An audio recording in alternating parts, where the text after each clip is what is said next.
WhatsApp everyone, my name is Satyam Kashyap. आज हम जानेंगे माइग्रेन के बारे में, इसका कॉज, सिम्टम्स और इसके डायग्नोसिस के बारे में। तो जो माइग्रेन का पेन होता है उसमें हेडेक जो है बार बार रियकर होता है और इंटेंस हेडेक होता है, जो जनरली मॉर्निंग में या फिर जब पेशेंट चलता है, वॉक करता है तो वो हेडेक होता है। यह हेडेक हो सकता है ऑक्सीपिटल हो सकता है, यूनिलेटरल हो सकता है, बाईफ्रंटल भी हो सकता है और पूरे हेड में भी हो सकता है। जो माइग्रेन डेवलप होता है वो जनरली चाइल्डहुड में डेवलप होता है, लेकिन ये लेटर लाइफ में भी डेवलप हो सकता है।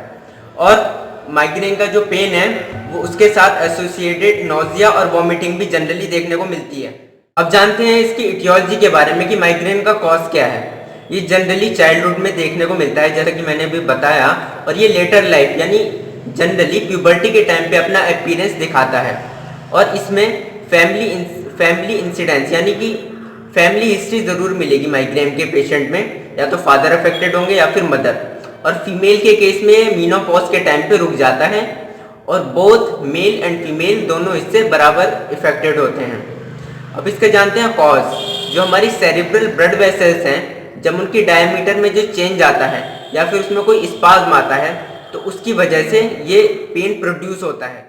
जो हमारा सेरिब्रल ब्लड वेसल्स का डायलिटेशन होता है, इसका भी एक कॉज होता है। जो हमारी वेसल्स हैं उसकी इडिमेटर स्वेलिंग हो जाती है, जिसकी वजह से ये वेसल जो है डायलेट हो जाती हैं।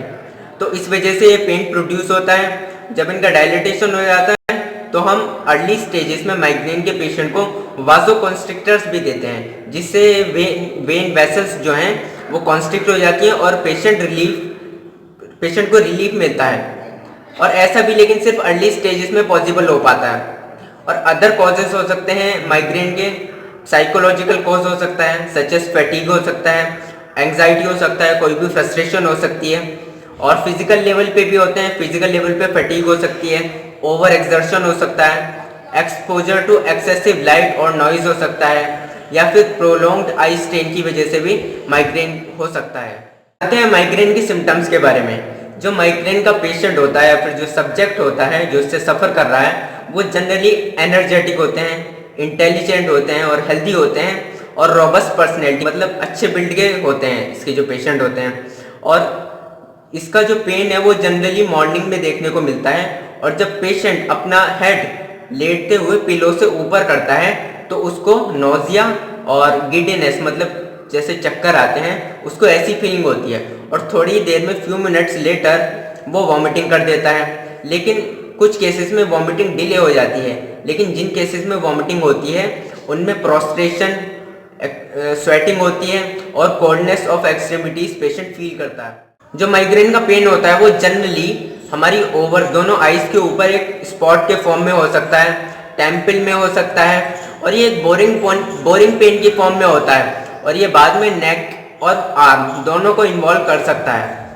जो माइग्रेन का पेन है वो जनरली यूनिलेटरल हो सकता है, बाईफ्रंटल हो सकता है, ऑक्सीपिटल हो सकता है और जनरल भी हो सकता है।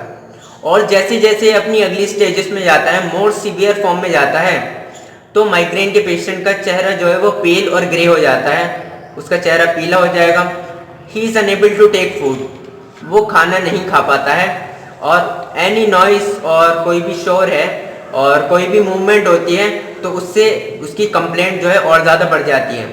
बहुत देर तक पेशेंट ऐसी ही स्टेज में रहता है जैसा वो है, और फिर थोड़ी देर बाद वो डीप स्लीप में चला जाता है। डीप स्लीप में जाने के बाद वो जब नेक्स्ट डे अगले दिन जागता है तो उसको थोड़ा अच्छा फील होता है।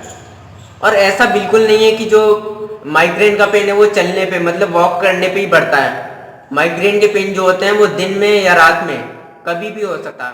विजुअल फिनोमेना भी देखने को मिलता है, लेकिन ये बहुत ही रेयर कंडीशन है, बहुत ही कम केसेस में ऐसा देखने को मिलता है। इसमें कई सारी कंडीशंस हैं आई विजन से रिलेटेड, जैसे कि mistiness of vision, scotomata, hemianopia, double hemianopia और फ्लोटिंग स्पॉट्स।